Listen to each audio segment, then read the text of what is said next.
Salve a todas, salve a todos. 30 de agosto de 2022. Estamos dando início aqui mais uma conversa, mais uma aí, conversa nossa aqui. Pois bem, hoje, primeiramente agradecer a algumas pessoas que deram o retorno do que estavam observando e vendo também ali naqueles cristais, naquelas ametistas, né? No vídeo, agora vão fazer 2 semanas. Eu não agradeci no anterior, estou vindo agradecer nesse. Liliane, que fotografava grande parte, a maior parte até, né, das imagens, me mostrou inúmeras outras assim, uau, lindas e surpreendentes. E me mostrou também fotos que ela bateu de determinados lugares em que se destaca, se vê ali, se vê coisas ali. Uma hora, talvez eu volte e apresente essas imagens.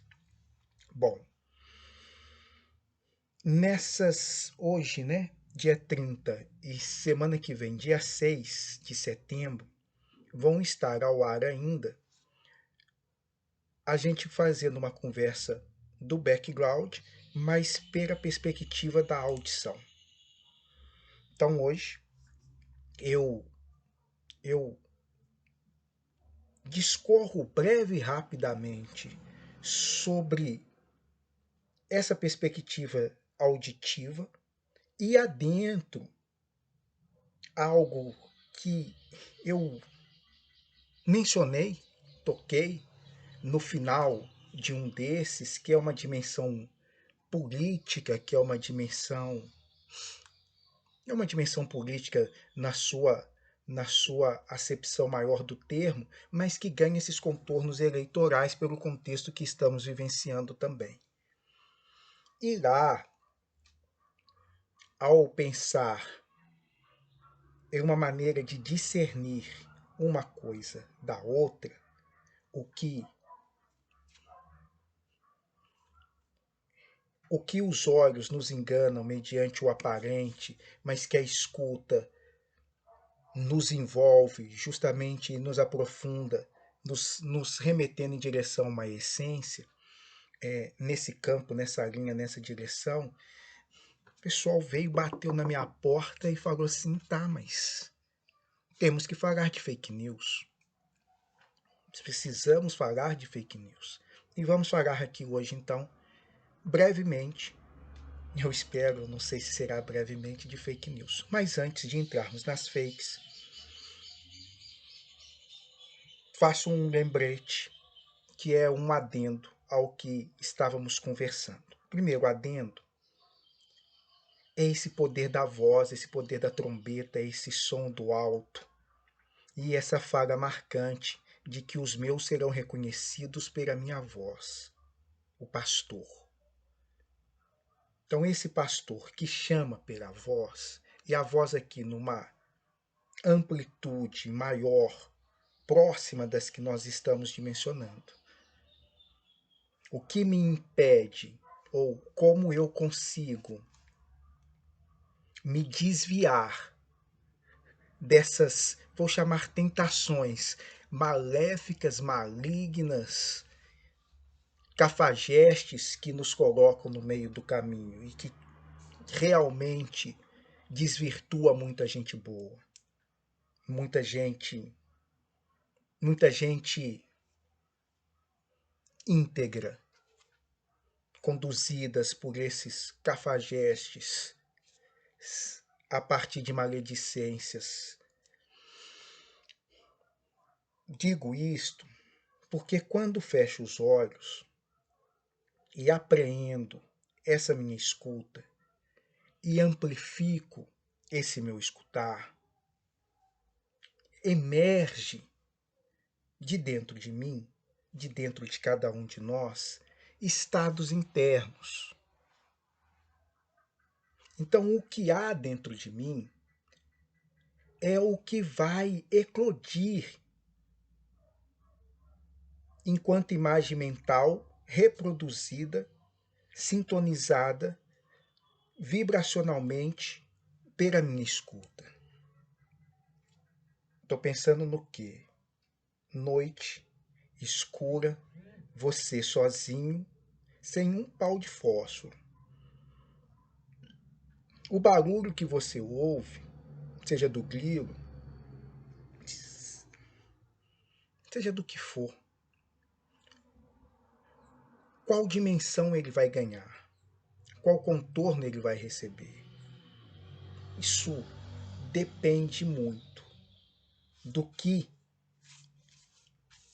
está em nós e como que esse que está em nós, naquele momento específico, vai ser misturado. Então, o medo diante do escuro é uma das primeiras coisas que emerge, é uma das primeiras coisas que surge. Tenho medo. E todos esses medos quase que se materializam na noite. Totais. Você está ali sozinho, sem ninguém, os seus medos povoam tudo. Se tem, por vezes, uma pequena luz e projeta algumas sombras, as sombras então ficam amedrontadoras, ameaçadoras. Queremos fugir também. Isso é uma das belas alegorias da filosofia, é uma das belas construções desses nossos mundos internos, flertando, dialogando com as cocriações nossas aqui, reverberando um pouco ou um tanto de que somos. E no fundo, nessa situação que eu estou colocando, nós e a noite, somos nós e a noite. Tem quase nada, não tem quase ninguém. Confrontar, lidar com esses medos é tema de altas e lindas literaturas, bases de muitas filosofias, processo inerente do próprio autoconhecimento, porque é quase um diálogo com a morte. A noite escura da alma, vai dizer São João da Cruz, o passar ou perpassar esta noite, ou essa travessia do deserto, esses 40 dias, essas 40 noites do grande mestre Jesus, as próprias representações da alegoria da caverna que já mencionamos, enfim, os acessos, os discorreres são imensos. Jung também faz um bom passeio sobre essa questão da escuridão, sobre essa questão da noite, sobre essa questão do silêncio. Heidegger, o filósofo do nazismo, ele é um grande filósofo, mas ele abraçou o nazismo. E morreu abraçado ao nazismo. Condenável até o fim. Mas Heidegger, esse filósofo do nazismo, na sua proposta do homem enquanto ser para a morte, e somos seres para a morte justamente diante dessa finitude, a noite guarda em si esse término. Morremos. E esse breu, esse escuro, esse indefinido, esse amorfo, essa coisa que desconhecemos, emerge em todos esses fantasmas. E como a gente se ilumina diante deles? Como que a gente encontra acesso de travessia para fora disso? Os mestres vão falar, escuta, observa. Os xamãs, os mestres das suas mais diversas correntes, os terapeutas nas suas mais diversas vertentes, vão por vezes insistir na necessidade de fazer esse aprofundamento, esse voltar-se para dentro de si. É bonito. Não é um caminho simples nem fácil, justamente porque lidaremos com as nossas próprias escuridões. E aí, eu falei escuridões, porque realmente tende e parece ser mais de uma. E tem uma frase, se eu não sei se é atribuída a Jung ou eu que estou atribuindo agora, ou se é de um monge, eu vou atribuir a princípio um monge, que diz mais ou menos assim: antes de eu começar a meditar, o mundo era claro e tudo aqui dentro era escuro. Quando eu passei a meditar, tudo aqui dentro ficou claro e o mundo ficou escuro. Esse processo que esse moço descreve sinteticamente, meio que quase num koan, num zazen. Zazen é uma forma de poesia dos budistas, dos zen budistas, que tem toda uma regra ali para ser construída, que eu já me esqueci qual é, mas é fácil de encontrar. E para aqueles que gostam, o Último Samurai trabalha essa relação do zazen, da filosofia, da poesia e da arte mesmo samurai. Todo esse corpo, todo esse conjunto, toda essa forma de ser. Tá, volto dessa digressão e retorno, porque essa inversão ela povoa todo o itinerário das sabedorias ou das culturas que vão remeter ao sábio. No Evangelho tem aquelas relações que vão apresentar o que é loucura aos olhos dos homens e o que é sabedoria aos olhos de Deus. Essa inversão. Não estamos vendo a mesma coisa que esses caras veem. No xamanismo tem aquele ser que nasce como se caminhasse para trás, como se os pés dele tivessem ao contrário, quase como um curupira. E essa representação é a do louco mesmo, desse andarilho que inverte completamente a ordem estabelecida e as perspectivas que estamos vendo.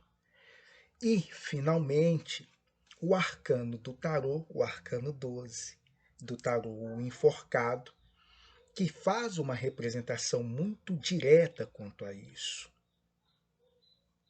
É o homem enforcado pelos seus pés. Louco, né? Como que eu posso ser enforcado pelos pés? E ele faz uma posição como ele fica de cabeça para baixo e faz um 4 com a perna. E está muito tranquilo, muito descontraído. E no tarô de Marcélia cai do bolso dele 12 moedas.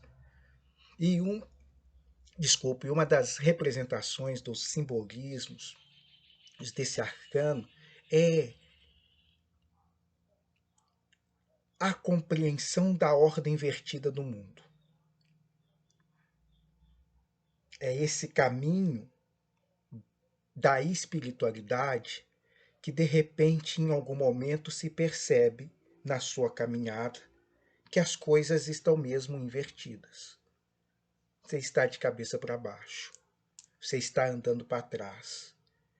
Aquilo que era claro, ofuscante para todo mundo, olha, não é muito por aí, a porta parece ser mais estreita. E estreita não nesse sentido de ser mais árduo e difícil, é na proposta mesmo de não é tão avantajada quanto pensamos, ou quanto o olhar por vezes nos seduz a acreditar. E aí escuta, e eu estou nela, acreditem ou não, estou na escuta. Nos proporciona esse discernimento.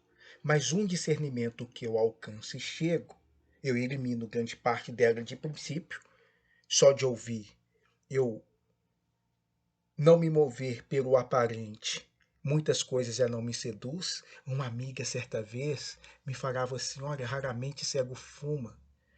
Por quê? Aí eu assim, mas por quê? Como assim? O que que isso tem a ver? E ela associou que eles não poderiam ver a fumaça. E isso é louco. Su, eu nem sei se tem essa relação direta, tá? Mas aí eu viajei com. Eu viajei. Viajei por causa. A fumaça do cigarro, do incenso, da fogueira, tem mensagens ali mesmo. Mensagens, formas, contextos que dá para ficar lendo aquilo ali. Nossa, você para e vê. Quando um amigo nosso do plano de outras dimensões me ensinava a fazer a limpeza do ambiente, ele me ensinava justamente a observar o movimento da fumaça do incenso. E como que aquilo realmente tem uma linguagem. O realmente é por minha conta, mas tem uma linguagem ali. Vai para uma determinada direção, faz determinados movimentos em algumas pessoas. Tem vida, tem essência, tem intencionalidade. É interessante demais. E, justamente, na perspectiva dela, os cegos não poderem ver aquela fumacinha do cigarro que o cara solta, num prazer incrível, e aquilo vai criando umas nuvens, umas imagens, que se ele prestar atenção, ele assustaria com algumas delas, outras vezes não, outras vezes são bonitas mesmo. Enfim, o cego não entra. Então, num primeiro momento em movimento, gente, só o fato de você fechar os olhos, adentrar um mundo interno, não se permitir ser seduzido pelas aparências, você já cortou metade do processo, já caiu 90 à sua esquerda. Quando você escuta, já derrubou mais 90 à sua direita. Pronto. Agora é o problema. Porque você está consigo mesmo, ouvindo grande parte dos seus fantasmas, dos seus medos, das suas tentações, das suas aflições, das suas angústias, das suas cobranças, dos seus exageros, das suas faltas, das suas carências. Eu suporto, eu dou conta. Às vezes não, eu abraço os 2.000 da minha direita, os 50.000 da minha esquerda. Prefiro. Quero saber disso aqui, não lidar com esse silêncio interno no qual eu preciso estar comigo mesmo, nem pensar. Lidar com esse silêncio ou essa escuridão que em tudo simula a morte, em tudo faz uma menção muito explícita de que sou um ser finito, de jeito nenhum. Eu prefiro estar aqui com os olhos abertos, acreditando na minha imortalidade e na minha arrogância, prepotência de que não há universo sem o meu ser. Claro que não há. Como é que o universo pode existir sem você, sem mim? Não pode. Acreditamos nisso, olhos abertos, estamos vendo tudo, deixa eu ganhar dinheiro, deixa eu atropelar mais um, deixe-me. Bom, paro aqui. Fazendo essa menção, acho que a menção do desafio do autoconhecimento nessa perspectiva de não um autoconhecimento que eu entro e olho para dentro de mim, mas um autoconhecimento no qual eu escuto o que me habita. E as diferenças entre esse olhar e esse escutar, eu acho que a gente deixou minimamente claro.